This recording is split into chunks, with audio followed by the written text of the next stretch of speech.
In 2018, Sony Santa Monica Studio created one of the best mixes of combat and storytelling ever made, God of War. God of War Ragnarok has a lot to live up to, and so far I'm happy to say I'm loving the opening moments.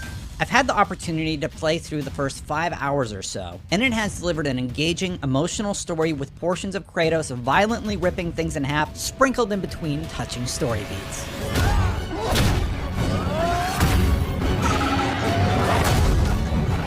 If you're unfamiliar with what took place in the 2018 God of War, or just want a refresher, there's a bite-sized recap available at the main menu. This has become a tradition for PlayStation games that I hope continues. Having that synopsis gives us a reminder of the tone the original left off with as I start this new adventure. And that tone for Kratos and Atreus is one of understanding and care between them. Today they have a common goal of survival, and they are working to stay safe during the 3-year Fimbulwinter. During the opening scenes of Ragnarok, it's clear that Atreus is a very different person than his father.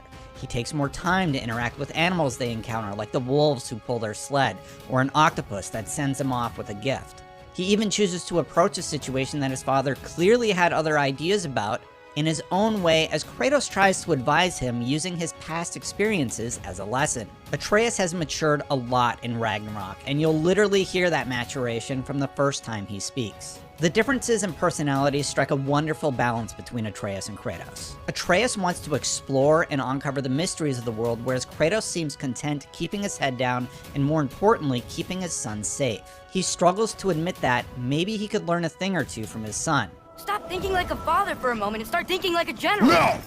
Atreus is getting older, and with that age, he's becoming more independent. It feels like their relationship has been solidified in the time since the 2018 God of War, but hiding away in a snowy place protected by magic trees is enough to make anyone want to get out and explore. The primary danger that they have looming at the start of Ragnarok is Freya.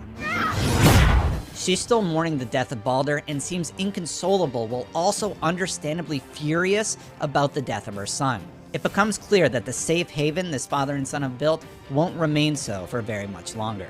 To tell the story of Ragnarok, the game again uses that continuous camera shot. Here's what we were told by God of War animation director Bruno Velazquez about why they chose to go that route. The goal of that is so that the player feels that they're going along in that journey with Kratos and Atreus, and that you never really leave their side. Not only does this make you more invested in each moment, but a shouted "look out" or "shield bash now" can be the difference between life or death.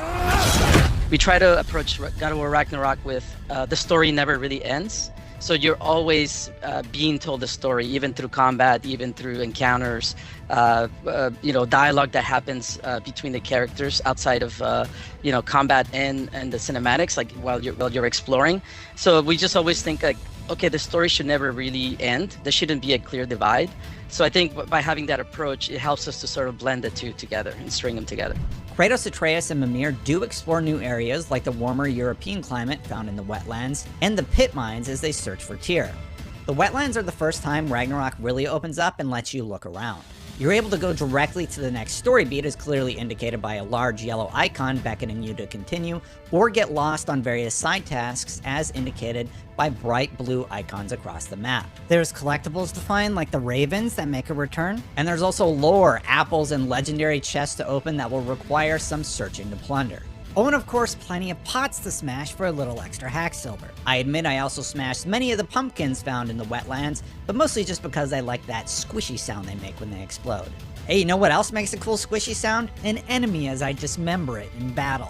And thankfully, those dismemberments won't always be Kratos using his hands or blades to do said dismembering, because the team has now added weapon-specific finishers. That was one of the biggest pieces of feedback that we got from the previous game. So for the first time ever in a God of War game, we were able to have weapon-specific kills. So in the previous games, you would always default back to the Blades of Chaos, or Kratos would just use his hands.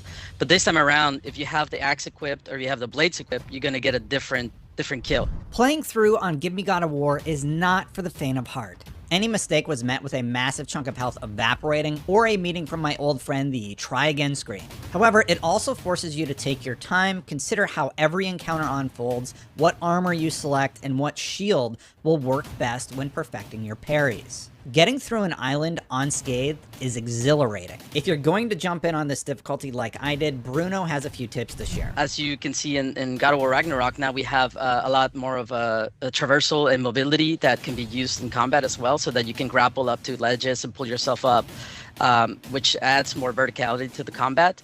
And that's obviously an inspiration from the previous games, right? Where Kratos could do that before. We wanted to sort of like draw inspiration from those old games and see how we can bring back some of those fan favorite moves. One blessing that made this difficulty setting a little bit more bearable was mid-point boss battle checkpoints. If you've managed to clear a checkpoint and are low on health, the game will give you just enough to stop that rapid heartbeat noise and give you a chance to look around the field to see if there's any health power-ups laying around. And in just this short time alone, we've faced off against several bosses, including a very large, very angry bear, a ferociously large lizard that spews area of effect lightning attacks at you, and none other than the Odin son himself, Thor.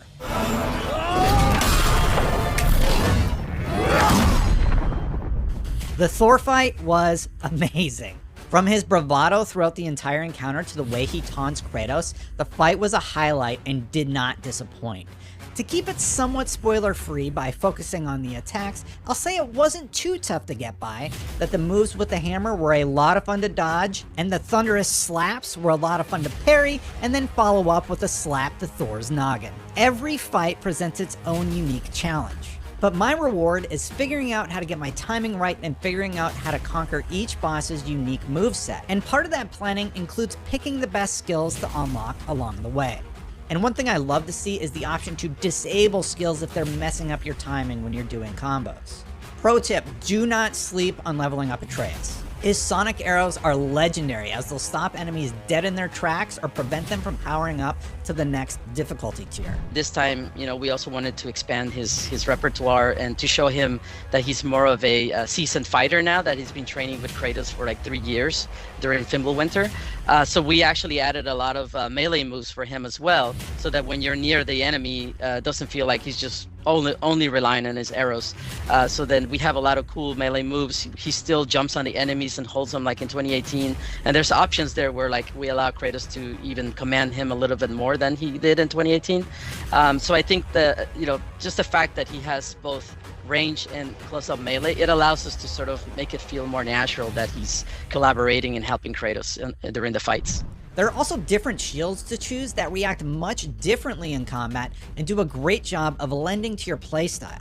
The Dauntless Shield, my personal favorite, is considered high risk, high reward as you'll need to perfect your parry timing. But if you do, you'll be able to double tap the parry button and return that energy to your foe for a massive hit of stun damage. Inversely, there's the Stonewall Shield that will absorb attacks and once charged up will return those strikes as a blast of damage to enemies nearby. It's just the right amount of RPG without being too overwhelming. And all of the garb you wear is important as it also helps you build towards your playstyle, and each piece has their own strength or defense stat to consider as you level them up. There are important options to consider in combat. Do you go more for strength? You can build towards damage, stun attacks, defense, or runic attacks. And these are pivotal decisions you'll need to make as you manage your resources. I have been building towards parries and stuns, which Velazquez points out is a great option for players. You can actually finish enemies much faster if you stun them and then get to the finisher quicker. So again, it's offering options for the players. So yeah, some things will allow you to deal more damage, some things will allow you to deal more stun. So it'll be fun for the players to see what play style they pick and what they gravitate towards. The combat continues to be masterful in Ragnarok, and using all the abilities at your disposal is the difference between life and death. And leverage the new option of climbing vertically when an annoying acid-spitting Grim or Nightmare won't get off your case. Grims are a new projectile-spewing, toad-like creature that I particularly enjoyed watching Kratos eviscerate. So as I reach the end of my preview window, I'm eager to hop back in and keep playing more God of War Ragnarok. I'm incredibly excited to see how this story unfolds. And I hope I've left you eager to hear more, and you will on Thursday, November 3rd at 9 a.m. Pacific when a reviewer posts his thoughts here on IGN. For more God of War, check out this Norse myth expert reacting to the Ragnarok story. And for more on all things gaming, well, you're already in the right place.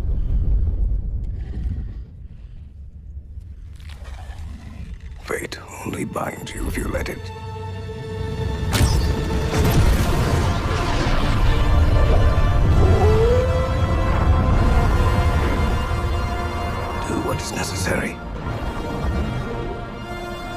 as it is written.